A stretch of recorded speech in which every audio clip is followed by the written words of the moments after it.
បាទគោរពជំរាបសួរទៅកាន់ពុកម៉ែបងប្អូនទាំងអស់គ្នាបាទថ្ងៃនេះខ្ញុំចែករំលែកបទពិសោធន៍ដែលខ្ញុំបានទៅលេងនៅភ្នំខ្នងផ្សារនេះគឺជាទស្សនវិជ្ជាទាំងមូលនៃច្រកចូលទៅលេងភ្នំខ្នងផ្សារកន្លែងនេះគឺជាកន្លែងចំណតដែលបងប្អូនយើងដែលគាត់ជិះគោយន្តពីសហគមន៍នៅក្នុងភូមិមកគឺគាត់មកឈប់សម្រាកត្រឹមនេះអញ្ចឹងសម្រាប់គោយន្តគឺមកបានតែត្រឹមនឹងទេបងប្អូនបាទទៅមុខទៀតអត់រួចទេអញ្ចឹងសម្រាប់បន្តដំណើរទៅមុខទៀតបងប្អូនទាំងអស់គ្នាត្រូវធ្វើដំណើរដោយថ្មើរជើងអញ្ចឹងនេះគឺជាទស្សនវិជ្ជានៃច្រកដែលយើងទៅភ្នំខ្នងផ្សារហើយអ្វីដែលខ្ញុំកំពុងបង្ហាញដែលឃើញផ្លូវនេះគឺផ្លូវដែល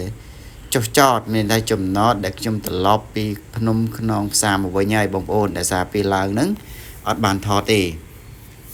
ចឹងខ្ញុំថតទស្សនវិជ្ជាជាក់ស្ដែងដែលបងប្អូនយើងគាត់កំពុងតែធ្វើដំណើរនេះគឺគាត់ធ្វើដំណើរឡើងបែបនេះឯងបងប្អូនហើយនឹងចំណតដែលចតចុះគឺចុះទៅបែបនេះបងអញ្ចឹងសម្រាប់អ្នកដែលគាត់មកលេងខ្ញុំបង្ហាញពីគេហៅបើសិនជាបងប្អូនចង់មកលេងហើយចង់ជិះម៉ូតូឡើងខ្ញុំរីកមិនឲ្យបងប្អូនជិះម៉ូតូរៀងស្រាលហើយម៉ូតូធ្ងន់រៀងពិបាកឡើងបងប្អូនដូចជា PCX ឬក៏ប្រភេទម៉ូតូធំដែលធ្ងន់ហ្នឹងគឺពិបាកឡើងណាស់ព្រោះដែលសារផ្លូវវារឿងចោតព្រោះជាក់ស្ដែងកាលដែលខ្ញុំឡើងទៅមានបងម្នាក់ដែលគាត់ជិះប្រភេទម៉ូតូធំដូចស្ទៀង PCX ដែរតែមិនចាំឈ្មោះទេគឺគាត់ឡើងអត់រួចទេគាត់ຕົកចោលនៅកណ្ដាលជើងភ្នំតែម្ដងអញ្ចឹងវាពិបាកអញ្ចឹងរីកមិនឲ្យជិះម៉ូតូស្រាលដូចជាប្រភេទអាវេវឬក៏អាសង់ឬក៏ប្រភេទម៉ូតូណាដែលអត្រ័យអីនេះគឺងាយស្រួលឡើងណាបងប្អូនអត់ពិបាកទេអញ្ចឹងយើងទៅលេខមើលទស្សនវិជ្ជានេះបាទម៉ូតូប្រភេទទាំងអស់នេះគឺងាយស្រួលក្នុងការធ្វើដំណើរបាទបងប្អូនយើងក៏ទៅលេងដោយភាពសប្បាយរីករាយហើយស្រស់ស្រាយមែនទែនបងប្អូនបាទអញ្ចឹងនេះហើយគឺជាទស្សនវិជ្ជាដែលទាំងផ្លូវទាំងមូលបងប្អូនបាទអញ្ចឹងខ្ញុំនិយាយបន្តតកតងទៅនឹងដល់ពេលដែលយើងទៅដល់ភ្នំខ្នងផ្សារអញ្ចឹងដល់ពេលដែលយើងទៅដល់ភ្នំខ្នងផ្សារគឺបាត់ stress ឲ្យបងប្អូននៅពេលដែលយើងធ្វើដំណើរទៅដល់តាមផ្លូវរៀងហត់តែទៅដល់គឺយើងមើលទស្សនវិជ្ជាបែបនេះឯងគឺភាពស្រស់ស្អាតណាស់បងប្អូនហើយធម្មជាតិ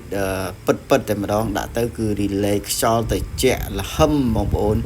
ហើយយើងក៏ឃើញថាមេឃក៏ស្ទុំមានធ្លាក់ព្រិលធ្លាក់អាប់ធ្លាក់អីទៀតពេលព្រឹកអូល្អមែនតើហើយការធ្លាក់អាប់នេះវាមិនមែនធ្លាក់តែពេលព្រឹកទេពេលល្ងាចក៏មានដែរអញ្ចឹងយើងមើលកលេចមើលស្មៅបាទខៀវស្រស់ប្រងបែបនេះស្មៅឆ្នាំនេះវាអាចនឹងខ្លីៗជាងរាល់ឆ្នាំតែសម្រាប់អ្នកដែលគាត់មកខ្ញុំរីខមមិនឲ្យមកក្នុងខែនេះព្រោះនៅក្នុងខែ5នេះអត់សូវមានភ្លៀងអញ្ចឹងការធ្វើដំណើរងាយស្រួលក្នុងការធ្វើដំណើរទស្សនវិជ្ជាជាក់ស្ដែងនឹងផ្លូវនេះបងប្អូនបានឃើញហើយស្មៅឥឡូវក៏ដោះខៀវស្អាតដែរបងប្អូនគឺស្រស់បំព្រងតែម្ដងអ្នកដែល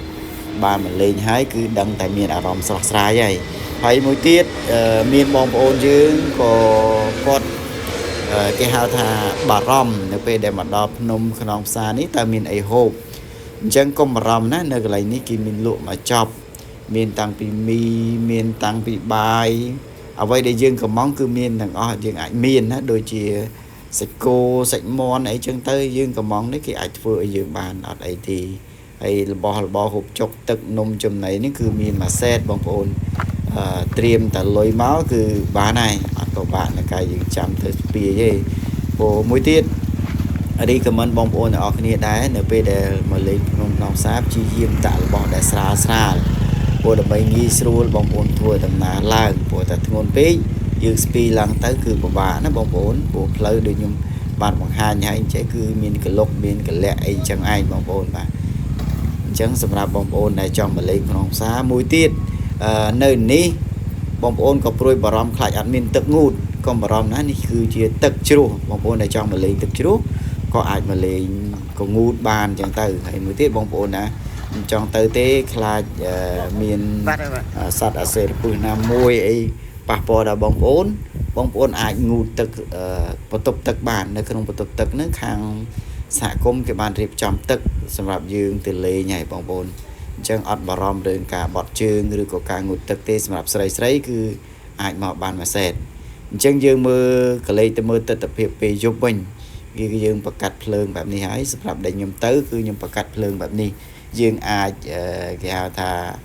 ញ៉ាំតែចុងអីចឹងទៅអង្គុយយប់ចេះទៅខ្យល់អាប់ធ្លាក់មកត្រជាក់ស្រួលមែនតើបងប្អូនទាំងអស់គ្នាបាទដល់ពេលដែលយើងគេងទៅគឺ